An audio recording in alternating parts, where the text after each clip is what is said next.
ایک یہ کویشچن ایک بھائی نے کیا کہ امام کو محراب کے اندر کھڑا ہونا کیسا ہے؟ دیکھیے مسئلہ یہ ہے کہ یہود اپنی عبادت گاہوں میں محراب بناتے تھے، اور جب وہ عبادت کرتے تھے تو ان کا امام جو تھا وہ محراب کے اندر کھڑا ہوتا تھا۔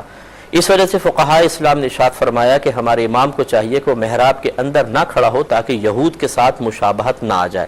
تو یہ جو پاؤں کی جو پشت کی ہڈی ہوتی ہے نا، یہ کم از کم باہر ہو تو پاؤں کا اکثر حصہ باہر ہوگا۔ تو للاکثری حکم الکل، یہ ایک ضابطہ ہوتا ہے کہ کل چیز کے لیے، اکثر چیز کے بڑے حصے کے لیے کل کا ہی حکم ہوتا ہے۔ تو گویا کہ جب آپ نے پاؤں کا اکثر حصہ باہر نکال لیا تو گویا کہ آپ محراب سے باہر ہی ہیں، یا تو پورے باہر ہوں یا کم از کم آدھے سے زیادہ پیر باہر ہوں، تو یہ بہت اچھی بات ہے۔